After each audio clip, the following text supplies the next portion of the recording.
నిజామాబాద్ ఎంపీగా ధర్మపురి అరవింద్ ఘన విజయం సాధించారు. కాంగ్రెస్ అభ్యర్థి జీవన్ రెడ్డిపై 1,25,000 పైచిలుకు మెజార్టీతో గెలుపొందారు. రెండోసారి ఎంపీగా గెలవడం ప్రజలు తనపై మరింత బాధ్యతలు పెంచడమే అని ఆయన అన్నారు. ఇది ప్రజల విజయమని పేర్కొన్నారు. మూడోసారి ప్రధాని అవుతున్న మోదీ హయాంలో దేశం మరింత ప్రగతి సాధిస్తుందని అంటున్న నిజామాబాద్ ఎంపీ ధర్మపురి అరవింద్ తో మా ప్రతినిధి Bhupathi face to face. Nizamabad parliament స్థానానికి ఎంపీ అరవింద్ గా విజయం సాధించారు. 1,20,000 ఓట్ల మెజార్టీతో విజయం సాధించారు. ప్రస్తుతం మాట్లాడు సార్, చెప్పండి సార్, ఈ విజయం ఎట్లా చూస్తున్నారు?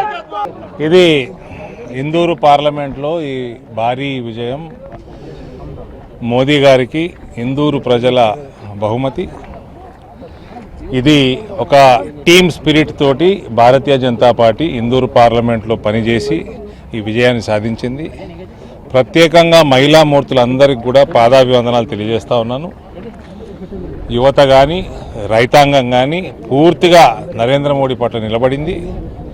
ఇక ఎన్ఆర్ఐలు అయితే ఇప్పటి నుంచి మేము ఎన్ఆర్ఐలని వేరేగా అనుకోము. వాళ్ళు భారతీయ జనతా పార్టీ మోదీ పరివారంలో భాగంగానే భావిస్తాం. వాళ్ళైతే మోదీ గారి కోసం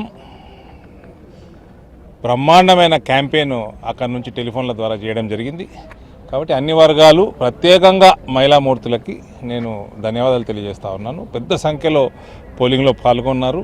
ఈ భారీ విజయానికి మెయిన్ కారణం మహిళా మూర్తులు. రెండవసారి విజయం సాధించిన తర్వాత మీపై చాలా అనేక అంశాలు ఉన్నాయి. వీటిని ఎట్లా అధిగమించబోతున్నారు? ముఖ్యంగా పసుపు బోర్డు తీసుకువచ్చిన పరిస్థితి ఉంది. అదేవిధంగా చక్కెర ఫ్యాక్టరీ అంశంలో ఎట్లా ముందుకెళ్ళబోతున్నారు?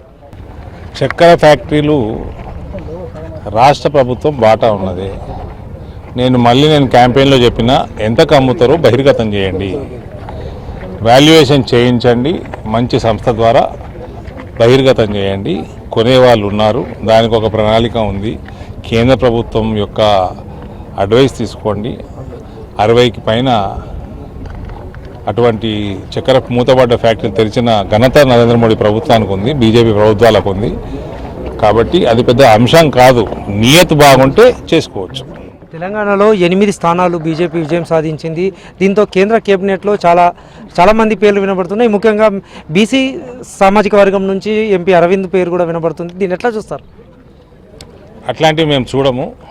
మూడోసారి ప్రధానమంత్రి నరేంద్ర మోడీ గారు ప్రమాణ స్వీకారం చేయడం ఒక భారతీయ జనతా పార్టీ కార్యకర్తగా నాకు అమితమైన ఆనందాన్ని అందిస్తూ ఉంది. అది మాకు ముఖ్యం. మోదీ నాయకత్వాన్ని ఈ ప్రాంతంలో పెంచే ఒక పని మీద రాజకీయాలకు వచ్చిన వాళ్ళం మేము. అది మేము ఇందూరు ప్రజల ఆశీర్వాదంతో మేము కొనసాగిస్తూ ఉన్నాము. నాయకత్వాన్ని పెంచుతూ ఉన్నాము, పార్టీని బలపరుస్తూ ఉన్నాము. ఇవాళ పార్టీని మనం అసెంబ్లీ స్థాయిలో గ్రాస్ రూట్ లెవెల్లో బలపరచడం వల్లనే ఇవాళ ఇంత భారీ స్థాయిలో విజయం చేకూరిందని అనుకుంటా ఉన్నాను. నిజామాబాద్ పార్లమెంటు స్థానానికి విజయం సాధించిన అరవింద్ నిజామాబాద్ పార్లమెంటు ప్రజలకు, రైతులకు అభినందనలు తెలుపుతున్నారు. అదేవిధంగా రెండోసారి విజయం సాధించడం పట్ల హర్షం వ్యక్తం చేస్తున్న పరిస్థితి నెలకొంది.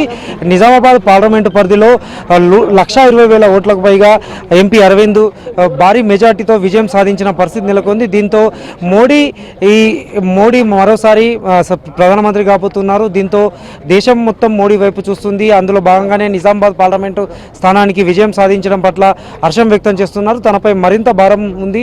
చక్కెర ఫ్యాక్టరీలు ప్రారంభించడంతో పాటు అనేక అంశాల మీద దృష్టి సారిస్తానని ఎంపీ అరవింద్ చెప్తున్న పరిస్థితి. కెమెరా పర్సన్ కళ్యాణ్తో భూపతి HM TV నిజామాబాద్.